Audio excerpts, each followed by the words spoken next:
जय श्री कृष्ण विद्यार्थी मित्रों, प्रकरण नंबर 1 આપણે પૂરું કર્યું। થિયરી અને એનસીઈઆરટી પુસ્તકમાં આવતા દાખલા બધા પૂરા કર્યા। વધારાના જે દાખલા ગણવાના છે તે પણ આપણે ગણીશું, પણ એની પહેલા ચેપ્ટર ઉપર જ આધારિત એવું તમારું ચેપ્ટર નંબર 2 આપણે ભણવાનું છે। પહેલા આપણે થિયરી ભણવી પડશે। બધાને એક ખાસ વિનંતી કે આગળનું ચેપ્ટર બરાબર સરખી રીતે કરી લેજો। પ્રોબ્લેમ હોય તો મને અચૂક ફોન કરજો અથવા મેસેજ કરજો। તમારા કોઈના મેસેજ નથી આવ્યા એનો અર્થ એમ થયો કે તમને સમજાય છે, પણ છતાં કાંઈ પ્રોબ્લેમ હોય તો ગભરાયા વગર મને ફોન કરવાની છૂટ છે અને મને મેસેજ કરવાની પણ છૂટ છે। પ્રોબ્લેમ જણાવવાની પણ છૂટ છે। હું આપને અચૂક ચોક્કસ જવાબ આપીશ જ। તો આજે આપણું જે ચેપ્ટર છે એનું નામ અહીંયા હું લખું છું।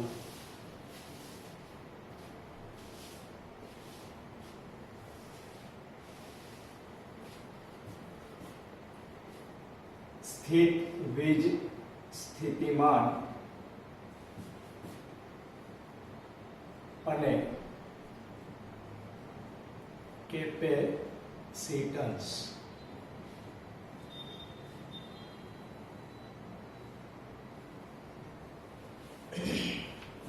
બરાબર ધ્યાનથી જુઓ। સ્થિત વીજ સ્થિતિમાન અને કેપેસિટન્સ બે વિભાગમાં તમારું ચેપ્ટર છે। એમાંથી પહેલો વિભાગ તમારો સ્થિત વીજ સ્થિતિમાન છે અને એના પછી લાસ્ટ પોર્શનમાં કેપેસિટન્સ આપણે ભણવાનું છે। તો પહેલો આપણે ભણતી વખતે આ શબ્દ છે તમારા માટે એ ખૂબ જ અગત્યનો છે। એને કહેવામાં આવે છે સ્થિતિમાન। ધોરણ 11 માં આપણે સ્થિતિમાન શબ્દ એ વ્યાપક શબ્દ છે એવું ભણેલા છીએ। એટલે કે ગુરુત્વીય સ્થિતિમાન, વિદ્યુત સ્થિતિમાન અને ચુંબકીય સ્થિતિમાન, આવા ત્રણ સ્થિતિમાન આપણે ભણવાના છે। પણ એ ભણતા પહેલા આપણે થોડું 11મા ધોરણનું પણ ધ્યાનમાં રાખવું પડશે।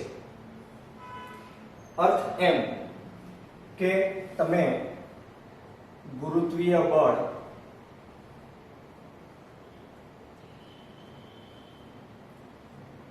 વિદ્યુત બળ, આ બે બળ તો ભણેલા છો। તો ગુરુત્વીય બળ એવી જ રીતે હજી ત્રીજું બળ આપણે લઈએ તો એ છે આપણું કયું બળ ભાઈ? સ્પ્રિંગ બળ। તો સ્પ્રિંગ બળ કે વિદ્યુત બળ કે ગુરુત્વીય બળ, એમાંથી અત્યારે આપણે ભણવાનું છે વિદ્યુત બળ છે, પણ એની પહેલા આપણે સ્પ્રિંગ બળ અને ગુરુત્વીય બળ જાણી લઈએ કે સ્પ્રિંગ છે એમાં સ્થિતિસ્થાપકતાનો ગુણધર્મ છે અને સ્થિતિસ્થાપકતાના ગુણધર્મને કારણે સ્પ્રિંગને તમે દબાવો તો એ સ્પ્રિંગ પાછી આવવાનો પ્રયત્ન કરે અને સ્પ્રિંગને તમે ખેંચો તો એ અંદર જવાનો પ્રયત્ન કરે, પોતાની મૂળ અવસ્થામાં આવવાનો પ્રયત્ન કરે અને આપમેળે કરે। એટલા માટે તે ગુણધર્મ છે એ તમારો સ્થિતિસ્થાપકતાનો ગુણધર્મ થયો। આવી જ રીતે ગુરુત્વીય બળ છે એ આપણે જાણીએ છીએ કે પૃથ્વી તરફથી આપણને એના તરફ લાગતું બળ ગુરુત્વાકર્ષી બળ લાગે છે। તો આપણે ગુરુત્વાકર્ષી બળની વિરુદ્ધમાં કે સ્પ્રિંગ બળની વિરુદ્ધમાં કોઈ પદાર્થને એક બિંદુથી બીજા બિંદુ સુધી લઈ જવાનો પ્રયત્ન કરીએ તો એ આપણું બળ થયું, પણ સામેથી વિરુદ્ધ દિશાનું બળ પણ લાગે છે। તો આપણે આપણા બળ અને અંદરથી ગુરુત્વીય બળને કારણે લાગતું બળ, એ બંને બળ જ્યારે સામસામે આવે છે ત્યારે શું બને છે? તો કે દાખલા તરીકે આપણે એક ઉદાહરણ લઈએ કે ગુરુત્વાકર્ષી બળની વિરુદ્ધ દિશામાં કોઈ પદાર્થને આપણે એક બિંદુથી બીજા બિંદુ સુધી લઈ જવો હોય તો આપણે ચોક્કસ કાર્ય કરવું પડે અને કાર્યના રૂપમાં આપણે એને ઉર્જા આપવી પડે। આ ઉર્જાને સ્થિતિ ઉર્જા કહેવામાં આવે. આ સ્થિતિ ઉર્જા અંદર જ્યાં સુધી પદાર્થ પાસે છે ત્યાં સુધી પદાર્થ દૂર ને દૂર રહેશે. મતલબ કે ધારો કે કોઈ એક પદાર્થને મારે પૃથ્વીના ગુરુત્વાકર્ષી ક્ષેત્રની વિરુદ્ધમાં થ્રો કરવો છે, ઉપર મોકલવો છે, તો ઉપર એ જતી વખતે આપણું બળ જ્યાં સુધી એના અંદર હાજર છે ત્યાં સુધી તે ઉપર જતો જ રહેશે.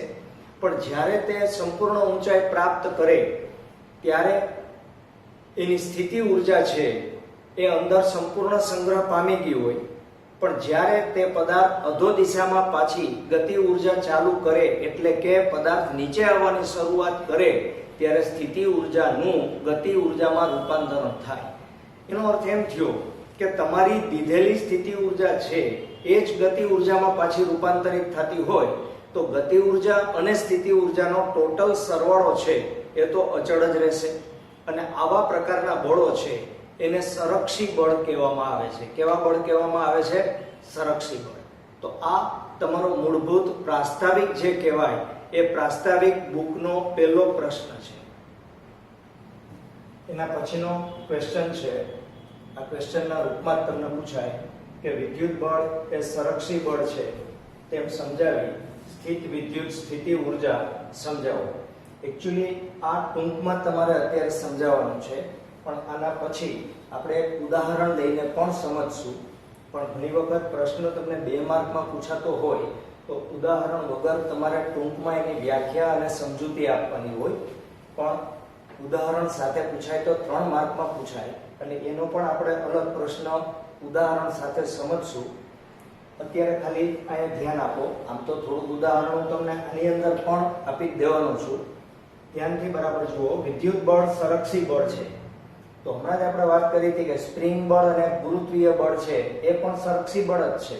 તો આ બળ છે એ સંરક્ષી બળ છે કે નહીં? તો કે હા છે, ચોક્કસ છે. તો કેમ છે? એનો ટૂંકમાં જરાક લખું છું એટલે છે ધ્યાનથી બરાબર જોજો કે કોઈ પણ વિદ્યુત બળ છે, કોઈ પણ વિદ્યુત બળ, એ વિદ્યુત બળ કોની વચ્ચે લાગે? તો કે ધન અને ધન વિદ્યુત ભાર વચ્ચે પણ લાગે, ધન અને ઋણ વિદ્યુત ભાર વચ્ચે પણ લાગે. હા, એટલી આપણને ખબર છે કે ધન અને ઋણ વચ્ચે લાગતું વિદ્યુત બળ એ આકર્ષી બળ છે, જ્યારે ધન અને ધન વચ્ચે લાગતું બળ એ અપાકર્ષી બળ છે. ધારો કે તમે કોઈ એવું વિદ્યુત બળ લાગતું હોય તો એ વિદ્યુત બળની અંદર રહેલો કોઈ પણ વિદ્યુત ભાર છે એ વિદ્યુત ભારને તમે વિદ્યુત બળ લાગે છે એનું જે વિદ્યુતનું ક્ષેત્ર લાગે છે એની વિરુદ્ધ દિશામાં તમે જો બાહ્ય બળ આપો તો તે વિદ્યુત ભાર કે વિદ્યુત ભારિત કણ એક બિંદુથી બીજા બિંદુ સુધી જાય. પણ જ્યાં સુધી તમે તેના ઉપર બળ લગાડો છો ત્યાં સુધી તે કણ કે તે વિદ્યુત ભારિત કણ કે તે વિદ્યુત ભાર પોતે એક બિંદુથી બીજા બિંદુ સુધી જશે. જેવા તમે એ બળ લગાડવાનું બંધ કરશો એટલે તે પદાર્થ ત્યાંથી આગળ જતો અટકી જશે, તે કણ ત્યાંથી જતો અટકી જશે. અચ્છા, શું બનશે? તો કે તમે જ્યારે એ વિદ્યુત ભારને બળ બાહ્ય બળ આપતા હતા ત્યારે તમારું એ બાહ્ય બળ ઓલા વિદ્યુત બળની વિરુદ્ધ દિશામાં હતું. વિદ્યુત બળ આમ લાગતું હોય તો તમારું બળ આમ લાગે, એટલે કે વિદ્યુત બળની વિરુદ્ધમાં તમે ગતિ કરવાનો પ્રયત્ન કરો છો. જ્યારે તમે બાહ્ય બળ એ વિદ્યુત ભાર ઉપર લગાડશો ત્યારે તે સ્થિતિ ઉર્જા પ્રાપ્ત કરશે અને આ સ્થિતિ ઉર્જા એ ગુમાવશે ક્યારે? તો કે જ્યારે એ વિદ્યુત ભાર ઉપર તમે જે બાહ્ય બળ લગાડેલું છે એ બાહ્ય બળ લગાડવાનું બંધ કરી દો એટલે શું બનશે?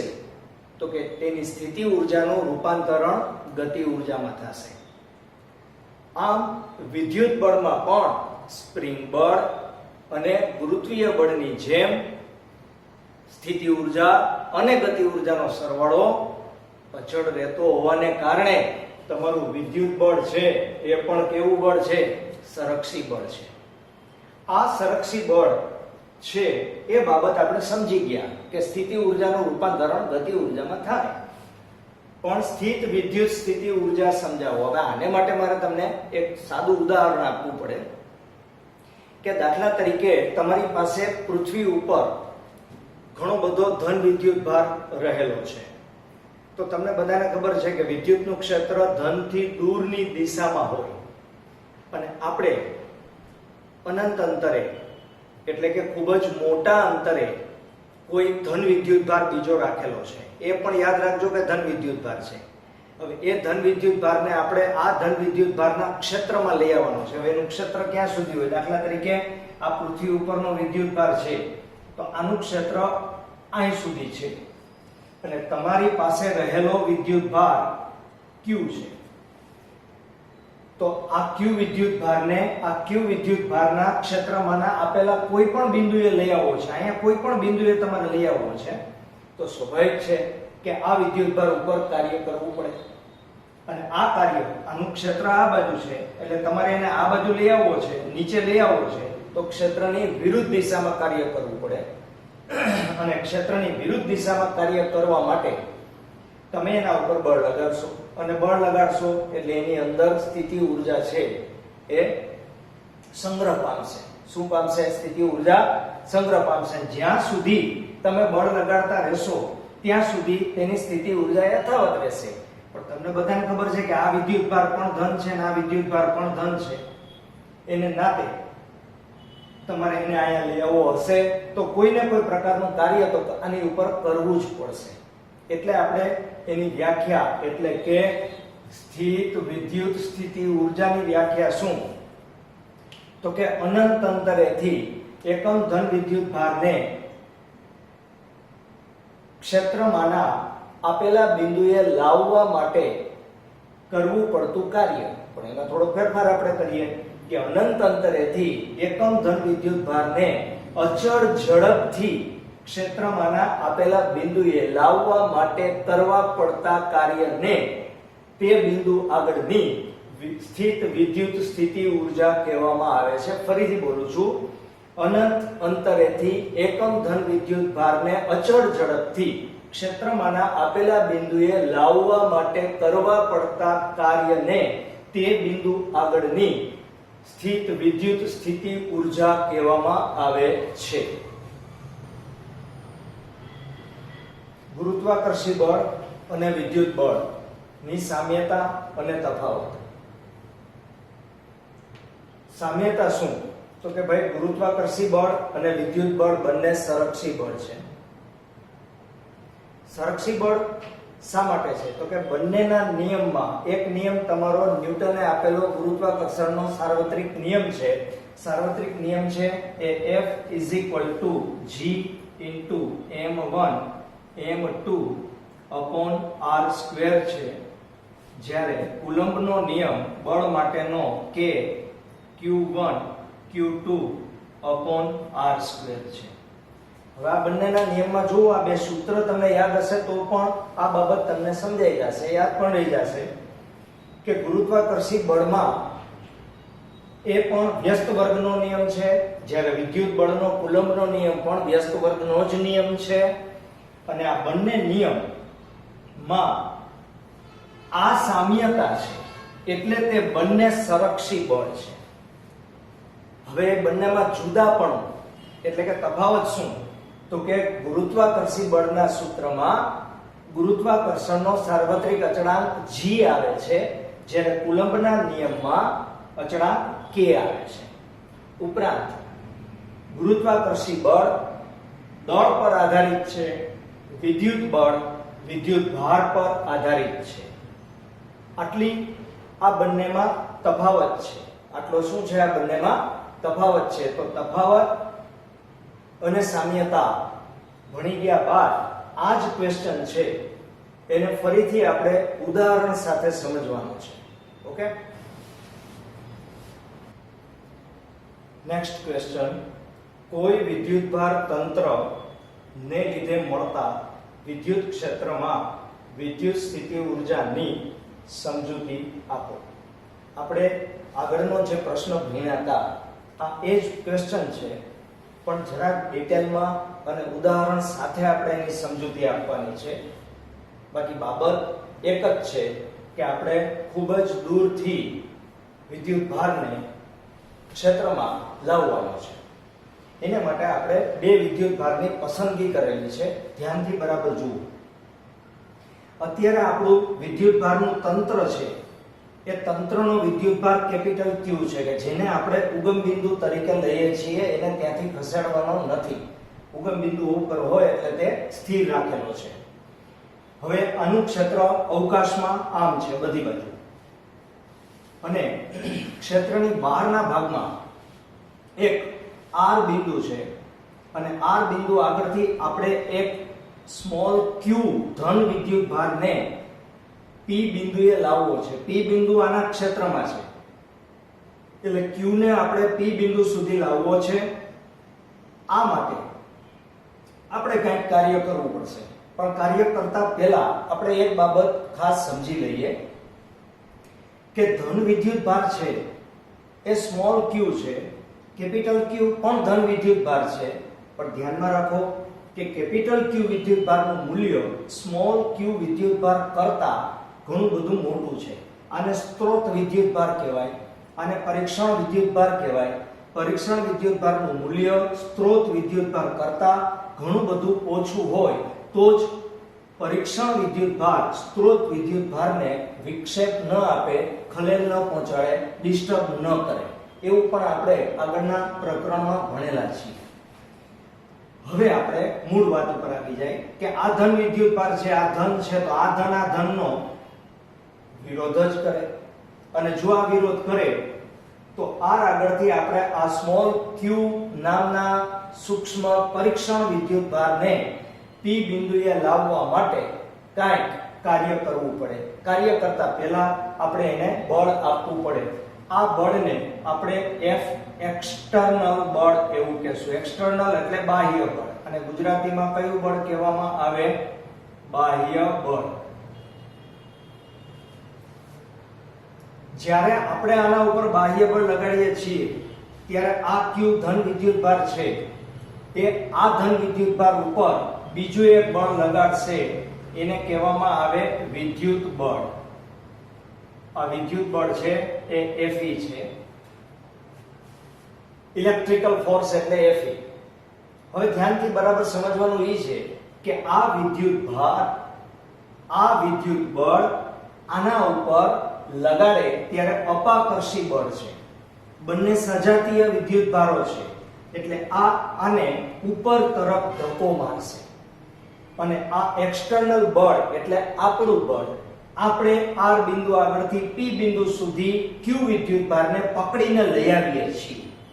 તો આપણા બળની દિશા અને આ વિદ્યુત બળની દિશા પરસ્પર કેવી થઈ? વિરુદ્ધ. એટલા માટે આપણે આ વિદ્યુત બળને કેવું બળ ગણશું? ઋણ. એટલે કે આ બે બળ થશે સરખા, કારણ કે આપણે આ વિદ્યુત ભારને R થી P સુધી અચળ ઝડપથી લઈ આવવાનું હોવાને કારણે ધીમે ધીમે એને લઈ આવવો પડે. એનો ઘા કરવાનો નથી, એને સ્પીડમાં ભગાડવાનો નથી, કે ચોથા ગિયરમાં ગાડી નાખી અને ભગાડીને અહીંયા લઈ આવવાનો નથી. એને ધીમે ધીમે ધીમે લઈ આવવાનો છે. તો આ દૃષ્ટિકોણથી વિચારતા F એક્સટર્નલ એટલે કે બાહ્ય બળ છે એ તમારા વિદ્યુત બળ જેટલું જ થાય. એક્સટર્નલ બળ કોના જેટલું થાય? બાહ્ય બળ જેટલું જ, અને દિશા એની કેવી? વિરુદ્ધ. ધારો કે આ બંને બળને કારણે આ વિદ્યુત ભારનું આ દિશામાં થતું સૂક્ષ્મ સ્થાનાંતર, કેવું સ્થાનાંતર? સૂક્ષ્મ સ્થાનાંતર. સૂક્ષ્મ સ્થાનાંતર જો dr જેટલું થતું હોય તો R થી P સુધી લઈ આવવામાં કરવું પડતું કાર્ય WR P કે જે અદિશ છે એના બરાબર સંકલનમાં R થી P F external into dr જેટલું કાર્ય થશે. આ કાર્ય યાદ રાખો, બળ એક્સટર્નલ છે એટલે બાહ્ય બળ વડે થયેલું કાર્ય છે. કયું કાર્ય છે? બાહ્ય બળ વડે થયેલું કાર્ય છે. માંથી આપણે આ દિશામાં સ્મોલ q વિદ્યુત ભારને લઈ આવતા હતા તેના ઉપર લગાડવામાં આવેલું આ બળ છે અને આ બળ તમે જે દીધું q ને આપ્યું એને કારણે એમાં સ્થિતિ ઊર્જા સંગ્રહ પામશે. કઈ ઊર્જા? સ્થિતિ ઊર્જા.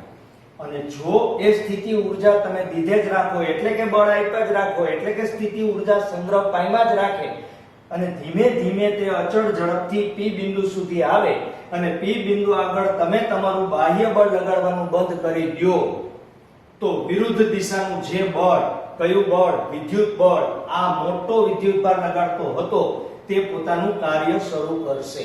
એટલે કે ઈ કાર્ય આના જેટલું જ થશે. એટલે કે WRP બરાબર માઈનસ સંકલનમાં R થી P FE ડોટ dr જેટલું જ કાર્ય થશે.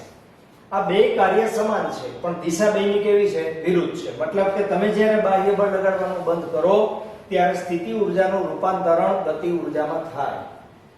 એટલે કે અહીં ગતિ ઊર્જા અને સ્થિતિ ઊર્જાનો સરવાળો કેવો રહેશે? અચળ. અને બરાબર છેલ્લું વાક્ય ખાસ યાદ રાખજો કે WRP એટલે કે R થી P સુધી એકમ ધન વિદ્યુત ભારને લઈ આવવા માટે, લાવવા માટે, અચળ ઝડપથી લાવવા માટે કરવું પડતું કાર્ય એ આ સ્મોલ q વિદ્યુત ભારમાં સ્થિતિ ઊર્જા રૂપે સંગ્રહ પામતું હોવાને કારણે આ કાર્યને તમે સ્થિતિ ઊર્જા પણ કહી શકો. અને આ સ્થિતિ ઊર્જા તમારી જે છે એ જ તમારી કઈ સ્થિતિ ઊર્જા છે? વિદ્યુત સ્થિતિ ઊર્જા. એટલે કે પાછી વ્યાખ્યા એકની એક જ કે આના જેવા એકમ ધન વિદ્યુત ભારને ક્ષેત્રમાંના બહારના બિંદુથી એટલે કે અનંત અંતરેથી, સૈદ્ધાંતિક રીતે અનંત અંતરેથી ક્ષેત્રમાંના આપેલા કોઈ પણ P જેવા બિંદુએ લાવવા માટે, અચળ ઝડપથી લાવવા માટે કરવા પડતા કાર્યને તે બિંદુ આગળનું શું કહેવામાં આવે છે? વિદ્યુત સ્થિતિ ઊર્જા કહેવામાં આવે છે. શું કહેવામાં આવે છે? વિદ્યુત સ્થિતિ ઊર્જા. પણ ધ્યાનથી સાંભળો કે તમે અત્યારે એકમ ધન વિદ્યુત ભારને લઈ આવતા નથી, તમે તો q વિદ્યુત ભારને લઈ આવો છો. તો કોઈ પણ વિદ્યુત ભારને તમે લઈ આવશો તો એ વિદ્યુત સ્થિતિ ઊર્જા હશે. પણ આપણે આના પછીના ક્વેશ્ચનમાં ભણશું કે જો એકમ ધન વિદ્યુત ભારને તમે લઈ આવતા હશો તો એ વિદ્યુત સ્થિતિ ઊર્જાને બદલે વિસ્થિતિમાન બની જશે કે જે આપણા ચેપ્ટરનું ટાઇટલ છે. પણ એ આપણે આના પછીના ક્વેશ્ચનમાં ભણવાનું છે. વિદ્યુત સ્થિતિ ઊર્જાનો તફાવત સમજાવો અને તેને લગતી નોંધવા લાયક બાબત સમજાવો. સૌથી પહેલી મહત્વની બાબત તમને સમજાવી દઉં કે આપણે વિસ્થિતિમાન હજી ભણ્યા નથી, આગળ ભણવાના છીએ. ઇનડાયરેક્ટલી આપણે ભણી નાખેલું છે પણ વીજ સ્થિતિમાન કરતા વિસ્થિતિમાનના તફાવતમાં આપણને રસ થોડોક વધારે છે. એવી જ રીતે વિદ્યુત સ્થિતિ ઊર્જા કોઈ એક બિંદુની નિરપેક્ષ હોય એના કરતા તેના તફાવતમાં આપણને રસ વધારે છે. તો આપણે જે ઉદાહરણ ભણ્યા હતા એનું એ જ ઉદાહરણ છે કે કેપિટલ Q એ ધન વિદ્યુત ભારનું તંત્ર છે અને R બિંદુ અનંત અંતરે છે. ત્યાંથી આપણે સ્મોલ q વિદ્યુત ભારને આ ક્ષેત્રનું મેં તમને મર્યાદા આપેલી છે. આની અંદર આનું ક્ષેત્ર છે અને આના ક્ષેત્રમાં જ્યારે સ્મોલ q વિદ્યુત ભાર દાખલ થાય ત્યારે એ સ્મોલ q વિદ્યુત ભાર પાસે હંમેશા સ્થિતિ ઊર્જા હોય જ. તો હવે R આગળથી આપણે આ q વિદ્યુત ભારને ક્ષેત્રમાંના આપેલા P બિંદુએ લાવવા માટે જે કાર્ય કર્યું એ કાર્ય સ્થિતિ ઊર્જાના રૂપમાં સંગ્રહ પામ્યો. પણ એ સ્થિતિ ઊર્જા એકલા P બિંદુની નથી, એકલા R બિંદુની નથી, પણ એ R થી P ની મર્યાદા છે. એટલે R અને P વચ્ચેની સ્થિતિ ઊર્જાનો તફાવત કહેવાય. શું કહેવાય? સ્થિતિ ઊર્જાનો તફાવત. બીજી વાત, આ સ્થિતિ સૂત્ર એનું એ જ, નવું કાંઈ આપણે કરવાનું નથી. તો આ સ્થિતિ ઊર્જાનો તફાવત કેમ લખાય? તો કે તમારા માટે UP એટલે P બિંદુ આગળની સ્થિતિ ઊર્જા માઈનસ UR એટલે કયા બિંદુ આગળની સ્થિતિ ઊર્જા? r બિંદુ આગળની સ્થિતિ ઊર્જા, આ સ્થિતિ ઊર્જા એ WRP આપણને આપે. હવે આ આપણા બાહ્ય બળ વડે થયેલું કાર્ય બતાવે છે. આ જ સૂત્ર UP UR બરાબર -WRP હું લખીશ તો કાર્ય આટલું જ, પણ મેં માઈનસ શા માટે લખ્યું? એ કાર્ય વિદ્યુત બળ વડે થયું છે, આ વિદ્યુત ભાર વડે થયું છે. આ કાર્ય આપણા વડે થયું છે કે જેને બાહ્ય બળ કહેવાય. આપણે આગળના પ્રશ્નમાં F એક્સટર્નલ બળ કીધું હતું અને આપણે FE બળ કીધું હતું. તો આ બંને બળના મૂલ્યો સરખા હોય અને દિશા કેવી હોય? વિરુદ્ધ. એટલે અહીંયા આપણે શું લખેલું છે? માઈનસ. તો આટલી બાબત તમને સમજાઈ ગઈ. હવે ધ્યાનથી બરાબર સાંભળો. એક બાબતની ચોખવટ ઘણી વખત બુકમાં પણ હોતી નથી અમુક બાબતો, એટલે આપણે બરાબર ધ્યાનથી સાંભળવું પડે, ધ્યાનથી સમજવું પડે કે અનંત અંતર એટલે કેવું અંતર કે જે આ ક્ષેત્રની બહારનું કોઈ પણ અંતર છે એને અનંત કહેવાય. તો આવા અનંત અંતરે હંમેશા સ્થિતિ ઊર્જાનું મૂલ્ય શૂન્ય હોય. અનંત અંતરે વિદ્યુત સ્થિતિ ઊર્જાનું મૂલ્ય કેવું હોય? શૂન્ય. તો હું તમને પહેલા એક અચળાંક ધારી અને સમજાવી દઉં છું, પછી એનું વર્ણન કરું છું. દાખલા તરીકે UP નામનું પ્રાણી છે, એટલે કે P બિંદુ આગળની સ્થિતિ ઊર્જા, એમાં તમે એક અચળાંક આલ્ફા ઉમેરો માઈનસ, એવી જ રીતે UR છે એટલે કે R બિંદુ આગળની સ્થિતિ ઊર્જા, એમાં તમે એક આલ્ફા ઉમેરશો તો આના બરાબર શું થશે? તો કે આના બરાબર UP વત્તા આલ્ફા માઈનસ 0 વત્તા આલ્ફા, સોરી માઈનસ આલ્ફા. આ બે આલ્ફા ગયા. હવે આપણે જોવાનું એ રહ્યું કે આ શૂન્ય મેં કેનું લીધું છે. તો હમણાં જો બોલ્યો ના બોલ્યો તો અત્યારે બોલી જાઉં છું કે અનંત અંતરે હંમેશા સ્થિતિ ઊર્જાનું મૂલ્ય શૂન્ય હોય ને R બિંદુ એ તમારી આકૃતિમાં અનંત અંતર છે એટલે શૂન્ય છે. તો આના બરાબર શું થયું? UP થયું. શું થયું? UP. એટલે કે UP UR તમે લખો તો એ ખરેખર તો P બિંદુ આગળની જ વિદ્યુત સ્થિતિ ઊર્જા છે, કારણ કે R બિંદુ આગળની વિદ્યુત સ્થિતિ ઊર્જાનું મૂલ્ય શૂન્ય છે, કારણ કે R બિંદુ અનંત અંતરે છે. પણ આપણે તફાવત લેવો પડે. આપણું એક બિંદુ અનંત હતું એટલા માટે આપણે આને કાઢી નાખ્યું, ખાલી UP લખ્યું. પણ ભવિષ્યમાં કોઈ દાખલા ગણતી વખતે એવું શક્ય નથી. બંને બિંદુ ક્ષેત્રમાં હોઈ શકે. ક્ષેત્રમાંના કોઈ એક બિંદુથી બીજા બિંદુ સુધી વિદ્યુતભારને લઈ જવો હોય તો કરવું પડતું કાર્ય, એમાં તમારે વિદ્યુત સ્થિતિ ઊર્જાનો તફાવત લેવો જ પડશે. રાઈટ? હવે ધ્યાનથી જુઓ. આની નોંધવા લાયક બાબત કઈ?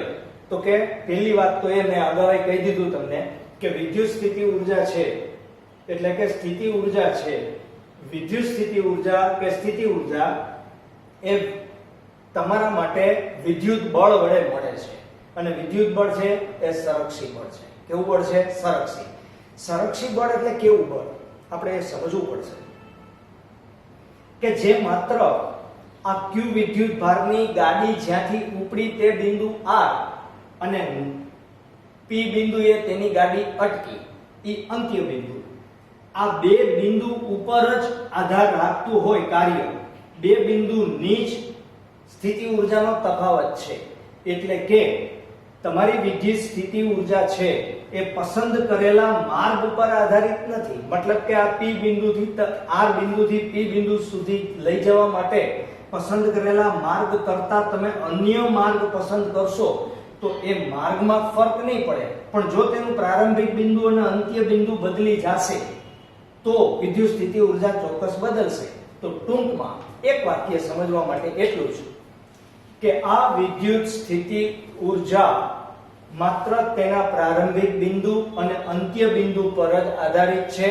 પ્રારંભિક બિંદુથી અંત્ય બિંદુ સુધી પહોંચવા માટે પસંદ કરેલા માર્ગ ઉપર આધારિત નથી. પસંદ કરેલા માર્ગ ઉપર આધારિત નથી. આવા બળને જ સંરક્ષી બળ કહેવામાં આવે છે. ટૂંકી વાત એટલી, શોર્ટકટ એટલી કે ક્ષેત્રની બહારથી Q જેવા વિદ્યુત ભારને કેપિટલ Q જેવા વિદ્યુતભારથી ઉદ્ભવતા ક્ષેત્રની વિરુદ્ધ દિશામાં ક્ષેત્રમાંના આપેલા બિંદુએ લાવવા માટે અચળ ઝડપથી લાવવા માટે કરવું પડતું કાર્ય જ છે. ઓલરાઈટ.